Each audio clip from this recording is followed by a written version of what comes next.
1920 में हुए असहयोग आंदोलन का सबसे महत्वपूर्ण लक्ष्य था विदेशी शिक्षा का बहिष्कार करते हुए राष्ट्रीय शिक्षा को बढ़ावा दिया जाए। उसके लिए देश में कई सारे शैक्षणिक संस्थानों की स्थापना की गई, जिसमें काशी विद्यापीठ, गुजरात विद्यापीठ और सबसे महत्वपूर्ण अली बंधुओं द्वारा स्थापित जामिया मिलिया इस्लामिया विश्वविद्यालय। आज के इस वीडियो में यूनिवर्सिटी यात्रा के इस 5th एपिसोड में हम लोग बात करेंगे जेएमआई जामिया मिलिया इस्लामिया विश्वविद्यालय के बारे में। सब कुछ जानेंगे इस यूनिवर्सिटी के बारे में, इनके कोर्सेज कौन से हैं, हॉस्टल फैसिलिटीज कैसी हैं, फीस स्ट्रक्चर क्या है, सारी बातें हम लोग यहां पर देखेंगे और जानेंगे। और एक बड़ा इंपॉर्टेंट पॉइंट है, मैंने यहां पे लिखा यूपीएससी कोचिंग, इसका भी क्या मतलब है वो भी मैं आपको यहां पर समझाऊंगा, क्योंकि आप ग्रेजुएशन में जाते हो तो कहीं ना कहीं आपका लक्ष्य होता है आगे, आपने कुछ अपने सपने बनाए होंगे, खासकर बहुत सारे बच्चों के यूपीएससी के सपने होंगे, तो यहां पर वो काफी आपकी अच्छी फैसिलिटी मिलने वाली है, उसके बारे में मैं इस वीडियो में आपसे बातचीत करूंगा। इसके पहले हम लोगों ने बीएचयू, डीयू, एयू जैसे यूनिवर्सिटीज को हमने यहां पर कवर कर लिया है। आप डिस्क्रिप्शन बॉक्स में जाके वीडियो को आराम से वहां पर देख सकते हैं। चलिए आज के इस वीडियो की शुरुआत में करूंगा। सबसे पहले आप यहां का कैंपस की एक फोटो देख सकते हैं। अब देखिए, सबसे पहली चीज, ये आपकी यूनिवर्सिटी जो वो सेंट्रल यूनिवर्सिटी है, ये आपकी यूनिवर्सिटी आपको मिल जाएगी दिल्ली में। इसके बाद अगर हम लोग बात करें 1920 मैंने बताया, और बाकी वही है, इंफ्रास्ट्रक्चर में बहुत सारे आपको यहां पर जो है वो फैसिलिटीज के रूप में चीजें मिलने वाली होंगी। आप यहां पर नेशनल रैंकिंग और इंटरनेशनल रैंकिंग देख सकते हो कि एनआईआरएफ में 3rd रैंक इसको मिला है among all the Indian universities. ये 2023 की रैंकिंग है आपकी यहां पर, ठीक है। तो ये सारी रैंकिंग्स आपको दी गई है। बहुत इसमें रैंकिंग को मुझे कोई जस्टिफाई करना नहीं, आप आराम से देख सकते हो। इसके बाद हम लोग अगर यहां पर बातचीत करें तो ये कुछ फोटोज हैं लाइब्रेरी की, हॉस्टल की, ये सब आप आराम से देख लीजिएगा खुद से।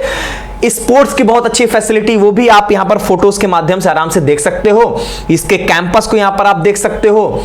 सबसे पहली और सबसे मोस्ट इंपॉर्टेंट चीज यहां पर आता है, जो कि मैंने आपको बताया था कि यहां पर यूपीएससी की कोचिंग अवेलेबल है। किस तरीके की, क्या बातें, ध्यान सुनिएगा।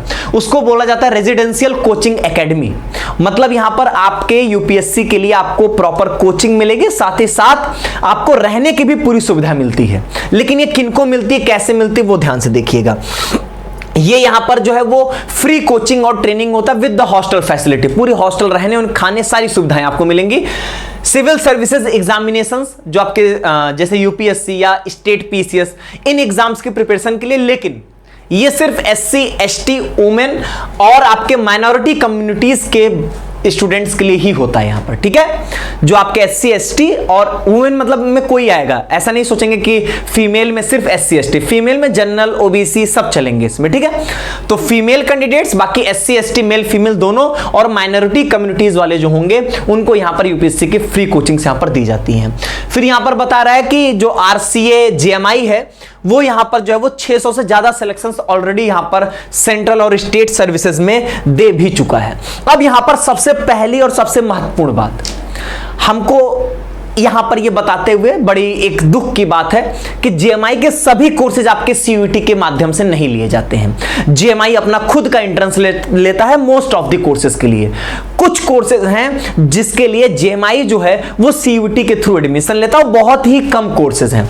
आइए मैं आपको पहले उन कोर्सेज का नाम बता दूं। और एक बात सुनिएगा, जेएमआई का अपना एंट्रेंस तो हो चुका है, तो उसके लिए तो आप कुछ नहीं कर सकते हो, लेकिन जेएमआई के अभी जो है वो सीयूईटी के थ्रू जितने भी कोर्सेज हैं उनमें अगर आप अप्लाई करना चाहते हो तो उसका रजिस्ट्रेशन प्रोसेस जो है वो ओपन है, वो आप जो है वो जाकर कर सकते हैं। कैसे करना है उसका डिस्क्रिप्शन बॉक्स में वीडियो का लिंक दिया गया है, स्टेप बाय स्टेप प्रोसेस दिया गया, वहां से वीडियो को देख के अपना रजिस्ट्रेशन जरूर कर लीजिएगा। अगर आप इनमें से किसी कोर्स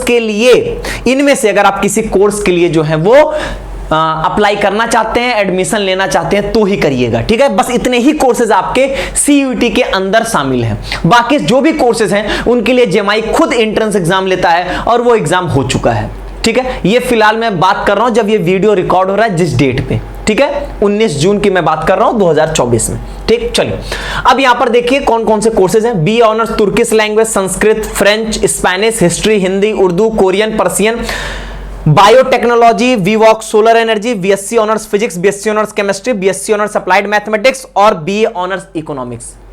आपकी मेरिट किस सब्जेक्ट से बनेगी वो यहां पर लिखा है। General test, general test, general test, history, Hindi, Urdu general test इस तरीके से आप यहां पर देख सकते हो। ये आपके इन्हीं सब्जेक्ट से आपकी मेरिट यहां पर डिसाइड होगी। आप पूछोगे कि सर बीए ऑनर्स हिस्ट्री के लिए सिर्फ हिस्ट्री का मार्क्स देखा जाएगा? बिल्कुल, सिर्फ हिस्ट्री का ही मार्क्स देखा जाएगा, बाकी आपको किसी सब्जेक्ट के मार्क्स से कोई मतलब नहीं है। ठीक है, समझ में आ गई ये बातें यहां पर। तो ये आपके कोर्सेज है जो कि आपके यहां पर ऑफर किए जाते हैं। अब इनके जो बाकी के कोर्सेज हैं, मैंने यहां पर वो आपके सारे कोर्सेज यहां पर ये मेंशन कर दिया है कि इनके ग्रेजुएशन के कौन कौन से कोर्सेज हैं। ठीक है, और वहां पर उनका ड्यूरेशन क्या है, 8 सेमेस्टर के हैं, एनईपी लग चुकी, इसलिए 4 साल का कोर्स होगा यहां पर आपका। ये कितनी सीट्स हैं और यहां पर इनका फी स्ट्रक्चर क्या है, ये आपके लिए है यहां पर। तो आपके जो कोर्सेज आपके सीयूटी के हैं, आप यहां से देख लीजिएगा कि जैसे मान लीजिए आपका बीए ऑनर्स हिस्ट्री है, आप जानना चाहते हो, तो बीए ऑनर्स हिस्ट्री में आप देखोगे तो यहां पर आपको 60 सीट मिल जाएगी और 7200 रुपए फीस होगी। तो मैं यहां पर कोर्स की फीस तो मैं आपको वैसे ही क्लियर कर देता हूं। आप ये मान के चलो 7200 से लेके 7400 के बीच में ही सारी कोर्सेज की फीस है, मोटे तौर पे। ठीक है, कुछ कोर्सेज की फीस आपकी ज्यादा पड़ेगी, वो आप यहां पर आराम से पूरे फीस स्ट्रक्चर में आराम से देख सकते हो। ये भी आपके यहां पर ये लिस्टिंग कर दी गई, पीडीएफ डिस्क्रिप्शन बॉक्स में मिल जाएगा, आप आराम से यहां पर देख सकते हो। ठीक है, जैसे अब आपका ये वीवॉक सोलर एनर्जी वाला कोर्स है, सेल्फ फाइनेंस्ड कोर्स है, तो यहां पर बेशक ये महंगा तो आपका होगा ही, और बीटेक के कोर्सेज की भी थोड़ी फीस यहां पर आपको ज्यादा पड़ेगी, खासकर इलेक्ट्रिकल और कंप्यूटर इंजीनियरिंग की।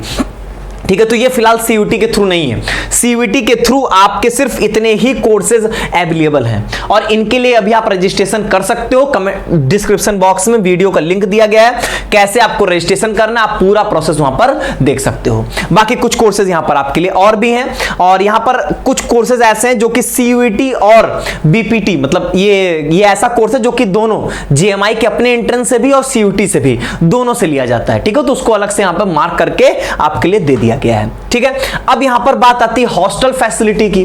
क्या यहां पर हॉस्टल फैसिलिटी है? बिल्कुल है, अच्छी हॉस्टल फैसिलिटी यहां पर, मतलब काफी ज्यादा बच्चों के लिए यहां पर हॉस्टल्स अवेलेबल हैं। 2220 बॉयज और 1900 गर्ल्स यहां पर इनटेक कैपेसिटी है, मतलब इतने बच्चों को हॉस्टल अवेलेबल कराया जाता है। अब यहां पर देखिए, यहां पर कौन कौन से हॉस्टल्स हैं और उनके यहां पर क्या कैपेसिटी है, किस हॉस्टल में कितने बच्चे रह सकते हैं, वो यहां पर आपको दिया गया है। तो गर्ल्स बॉयज दोनों की यहां पर लिस्टिंग आपको यहां पर कर दी जा चुकी है। अगर हम हॉस्टल के फी स्ट्रक्चर की बातचीत करें तो आप मोटे तौर पे मानो कि इनके हॉस्टल की फीस 15,000 रुपए है, और 15,000 ही इन्होंने लगभग 6 महीने का मेस का चार्ज लिया हुआ है।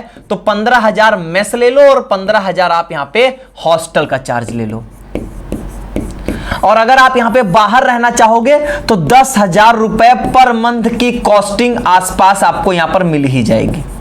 ठीक है, अब बाकी वो आपके ऊपर डिपेंड करता है आप कितना खर्च करते हो। ठीक है, तो ये लगभग 10,000 रुपए पर मंथ की खर्चा यहां पर आपको देखने को मिलने वाली होगी। ठीक है, और इसके बाद अगर हम लोग यहां पर लास्ट बात करें इंपॉर्टेंट लिंक्स की, तो ये आपकी यही एक वेबसाइट है जिसके थ्रू आपके सारे एडमिशन का प्रोसेस और सब कुछ होता है। तो वो डिस्क्रिप्शन बॉक्स में लिंक दिया गया, वहां के थ्रू आप यहां पे रजिस्ट्रेशन कर सकते हैं। ध्यान सुनिएगा, अभी सिर्फ वो रजिस्ट्रेशन का प्रोसेस है। एक बार आप रजिस्ट्रेशन का प्रोसेस कर दोगे, उसके बाद जब सीयूटी का रिजल्ट आएगा तो इनकी कट ऑफ आएगी, तब आप इनके जो है वो काउंसलिंग प्रोसेस में आप पार्टिसिपेट करेंगे। लेकिन अगर आपने इनके रजिस्ट्रेशन फॉर्म को नहीं फिल किया तो आप इनके काउंसलिंग में पार्टिसिपेट नहीं कर पाओगे, इस बात का बहुत ज्यादा ध्यान रखिएगा। ठीक है, तो आपका रजिस्ट्रेशन फॉर्म भरना कंपलसरी है। अगर आपको दिए गए कोर्सेज जो मैंने आपको दिखाया था कि सीयूटी के द्वारा जो ऑफर्ड कोर्सेज हैं, अगर इसमें आप एडमिशन लेना चाहते हो तो ही की बात है, नहीं तो नहीं है। ठीक है, सिर्फ इतने ही कोर्सेज में अगर आप इनमें से किसी कोर्स में इंटरेस्टेड हो तब के लिए है आपका ये। ठीक है, उम्मीद करता हूं सारी बातें आप समझ गए होंगे, और यहां पर आपको जो है वो सारे इंफॉर्मेशंस मैंने बता दिया। बाकी जब आपकी काउंसलिंग प्रोसेस होगी तो आपको उसके बारे में डिटेल में अलग से बताया जाएगा। डॉक्यूमेंट्स के नाम पे काउंसलिंग में जो सब जगह लगता है वही 10th 12th की आपकी मार्कशीट रहेगी। कैटेगरी अगर आप क्लेम करते हो ईडब्ल्यूएस ओबीसी एससी एसटी के लिए तो उनका कैटेगरी का सर्टिफिकेट लगेगा, या अगर किसी और कोटा के लिए आप अप्लाई करते हो तो उसका सर्टिफिकेट आपको यहां पर देना होगा। यही सारी चीजें हैं। बाकी आप रजिस्ट्रेशन फॉर्म भरोगे तो जो डॉक्यूमेंट्स की जरूरत है आपकी, जैसे आपको यहां पर जो वो 10 फोटो सिग्नेचर अपलोड करना होगा, तो वो चीजें आपके पास होनी चाहिए। तो यही सब कुल मिला के ओवरऑल डॉक्यूमेंट्स हैं, और इसमें कुछ नया नहीं है आपके लिए। ठीक है, तो उम्मीद करता हूं सारी बातें आपको यहां पर समझ में आ गई होंगी, और अगर मन में कोई प्रश्न है तो जरूर कमेंट बॉक्स में बता दीजिएगा। बहुत बहुत धन्यवाद।